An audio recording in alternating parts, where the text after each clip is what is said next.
Hello guys, welcome back to another audiobook of class 11th biology, chapter number 17, breathing and exchange of gases.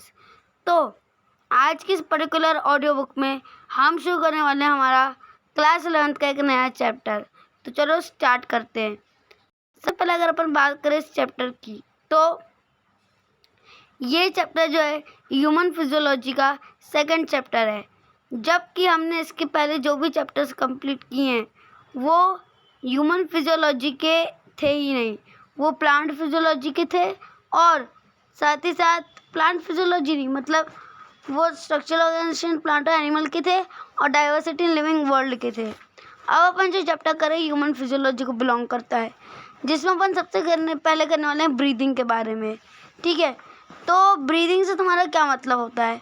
देखो, जब भी हम सांस को अंदर लेते हैं और बाहर छोड़ते हैं, हम कहते हैं कि हम ब्रीद कर रहे हैं, we are breathing. But breathing के सही एस्पेक्ट्स क्या हैं? किन टर्म्स में हम कहते हैं कि वी आर ब्रीदिंग? तो देखो, जब हम एयर को इनहेल और एक्सहेल करते हैं तो उसको हम सिर्फ रेस्पिरेशन कहते हैं या फिर ब्रीदिंग कहते हैं।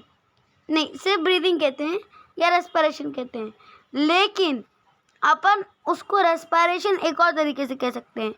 When we breathe and the oxygen and blood both are carried to the part of the bodies and then are also transporting some minerals and nutrients with the oxygen, then we say we are respiring।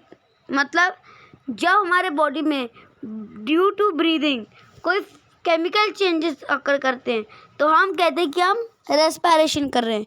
Breathing का मतलब तो सांस अंदर ली छोड़ दी, लेकिन respiration का मतलब सांस अंदर लेने के बाद जो केमिकल एक्सचेंजेस हो रहे हैं सेल और ब्लड के बीच, उसे हम रेस्पिरेशन कहते हैं। अब एनसीईआरटी की रीडिंग स्टार्ट करते हैं लाइन टू लाइन। ठीक है, तो चलो।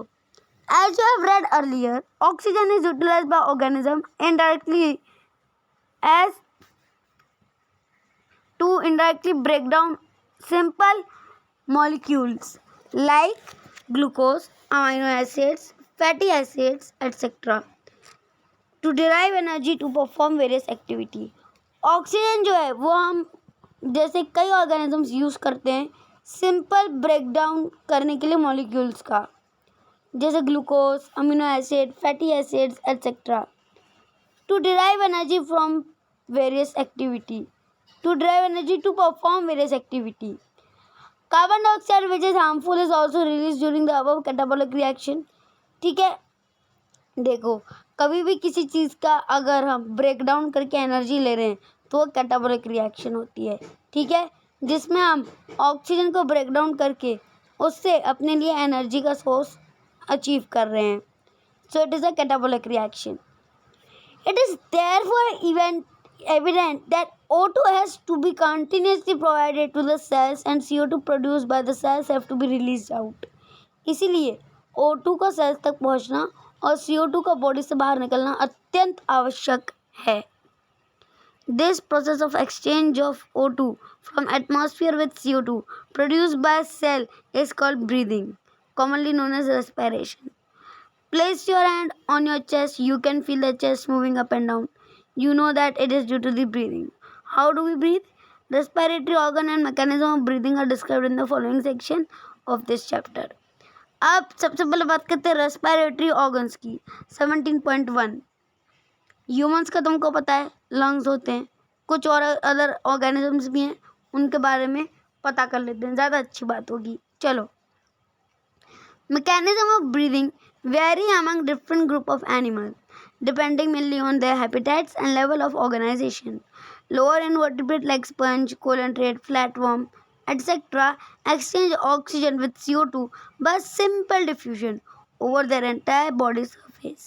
यानी कि जो बॉडी के सरफेस से ऑक्सीजन के लिए डिफ्यूजन होता है, CO2 के लिए फिर डिफ्यूजन करते हैं सारे के सारे ऑर्गेनिजम्स। तो इस टाइप का जब डिफ्यूजन या एक्सपायरेशन और इंस्पायरेशन अकर करता है तो ये सिंपल तरीका इवॉल्व किया गया है स्पॉन्जेस, कोलेंट्रेट, फ्लैटवर्म द्वारा इन और इनवर्टिब्रेट लोअर कैटेगरी के एनिमल्स के द्वारा।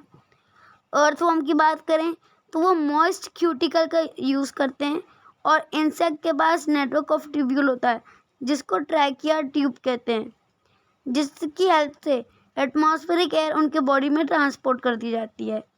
Special vascularised structure called gills are used by most of the aquatic arthropods and mollusks, where vascularized bag called lungs are used by terrestrial form for the exchange of gases. Among vertebrates, fish use gill, whereas amphibian, reptile, bird and mammal respire through lungs. Amphibia like frog and respire through moist skin that is known as cutaneous respiration. ठीक है, इस particular audio book में सिर्फ इतनी ही बात करेंगे। Next audio book में पूरा का पूरा ह्यूमन रेस्पिरेटरी सिस्टम करेंगे, जिसके अंदर अपन 17.1.1 को पूरी तरीके से कवर अप कर लेंगे। ठीक है, तो ये था ऑडियो बुक 1। ऑडियो बुक अच्छी लगी तो लाइक करो, शेयर करो, सब्सक्राइब करो, कमेंट करके बताओ कैसी लगी। मिलते हैं नेक्स्ट ऑडियो बुक में विद द न्यू टॉपिक। तब तक के लिए this is me Vikram Rao signing off. और 10 से लेकर 12 तक के बायो के लेक्चर्स के लिए जो कि वीडियो एक्सप्लेन में डिटेल तरीके से यूट्यूब चैनल पर डाल दिए गए हैं, उनको देखने के लिए या उनका एक्सेस करने के लिए हमारे चैनल हिंदी साहित्य में विजिट करो। मिलते हैं नेक्स्ट ऑडियो बुक में विद द न्यू टॉपिक। तब तक के लिए thank you, stay safe, stay healthy, Om servant, bye. And like, subscribe and share.